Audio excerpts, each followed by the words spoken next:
Hey y'all, today we are going to talk about pricing.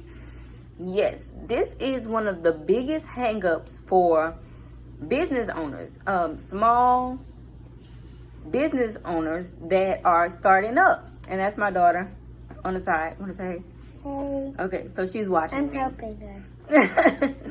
So, this is a big problem for a lot of small business owners trying to navigate through what their pricing should be.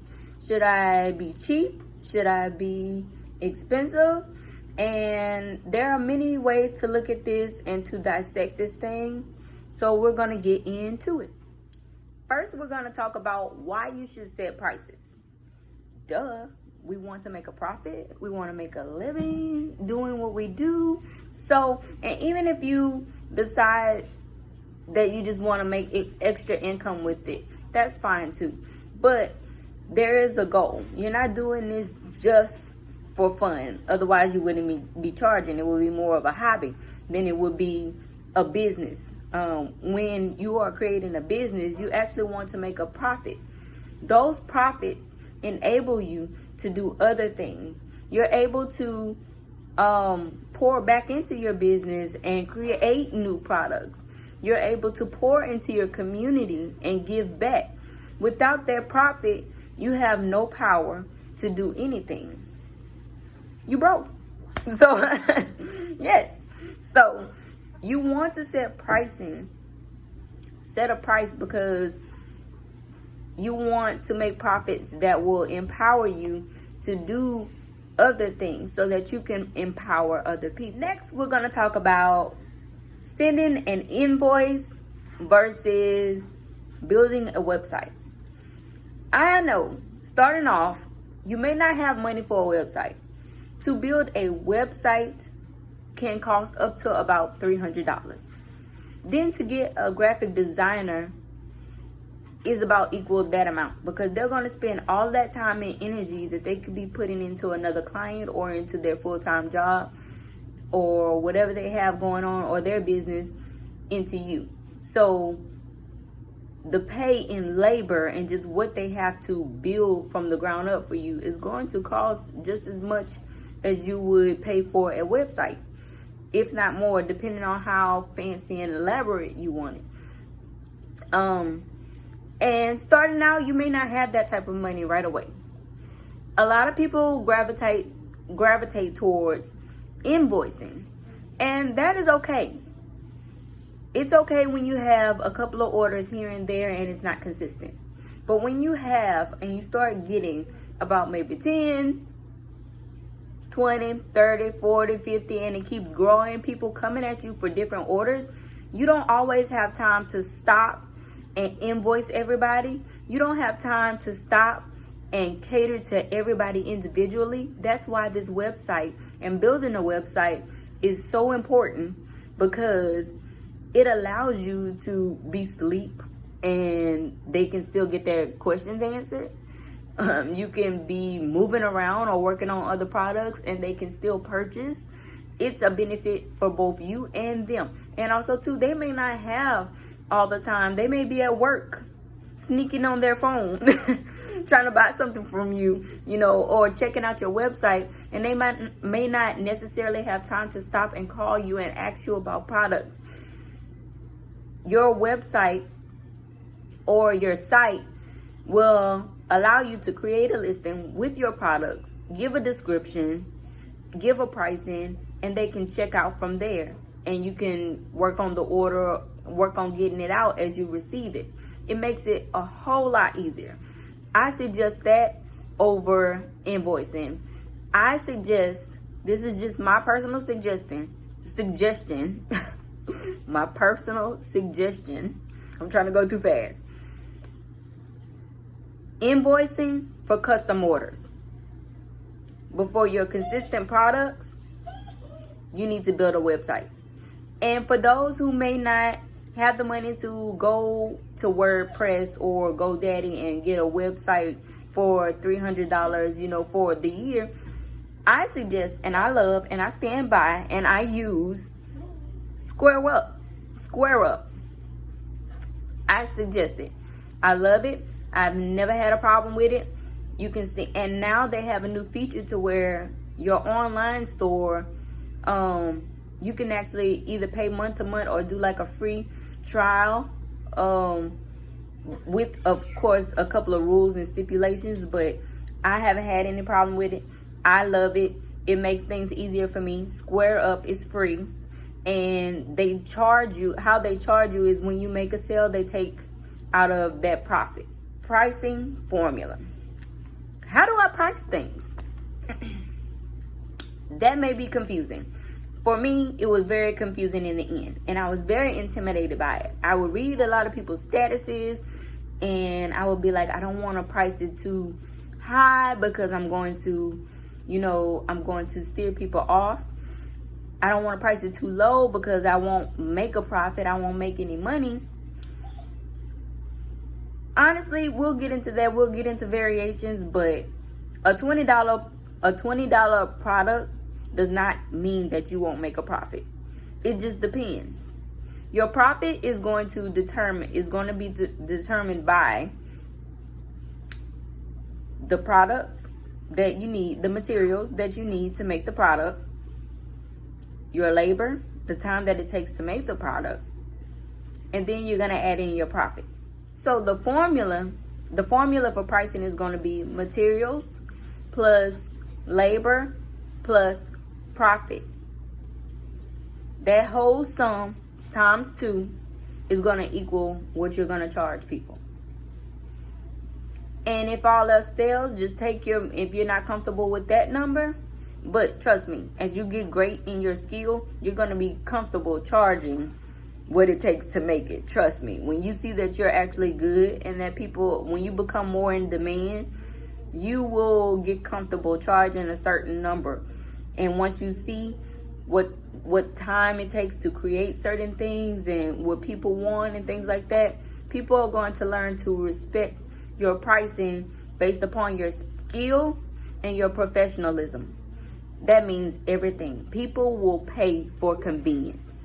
Keep that in mind. Please, people will pay for someone who is professional, someone who is consistent, someone who has good energy. They will pay for it and they will keep coming back. Trust me, it's not about the quantity, it's about the quality. Keep that in mind. I'm going to preach that till the cows come home. So, and if you're not comfortable with that, you're just starting off, whatever your materials is, times 2, charge that.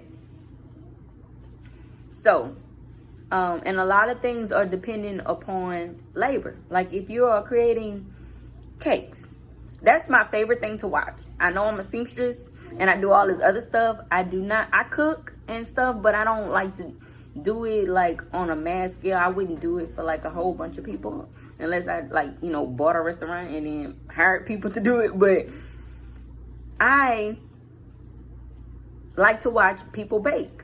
I love to, even when I'm sewing, I love to just watch the artistry. I think it's amazing what they do, how they just take something from nothing. I guess they look at me the same way because they message me the same.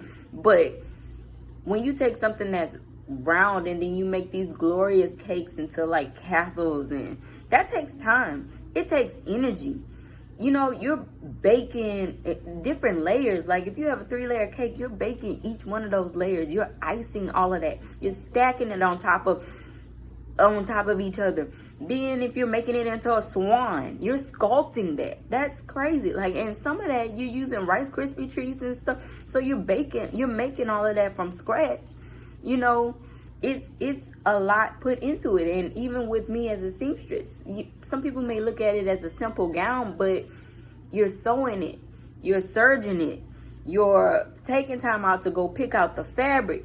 You're searching for that, and that, depending on how fancy you want it, some of that is overseas, so it's not local, or it may be in New York, or it may be in California, but you have to hunt for these things, and that can take hours, days, months, years. It just depends.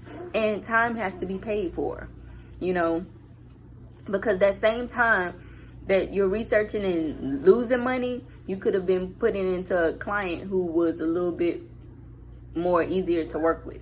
So that's the nicest way I could put it. But my next thing, pricing variations.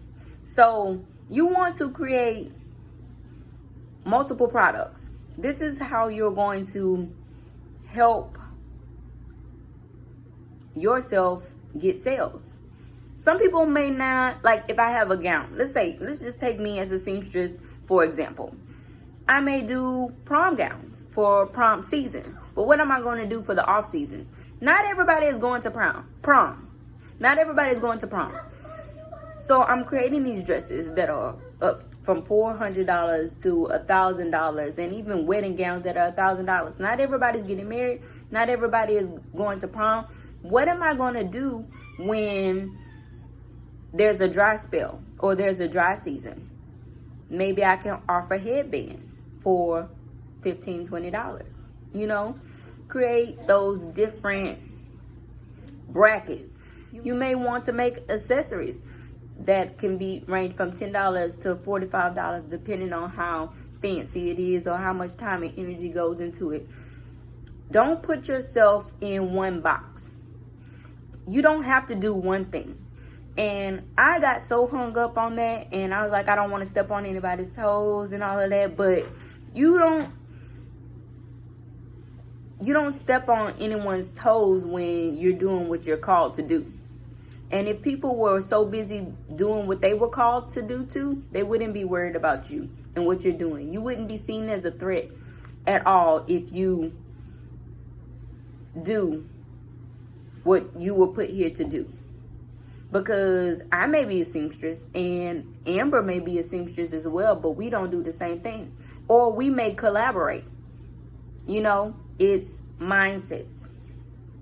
So don't limit yourself. And even when I say that with collaboration, I'll make that another video. But don't put yourself in a box.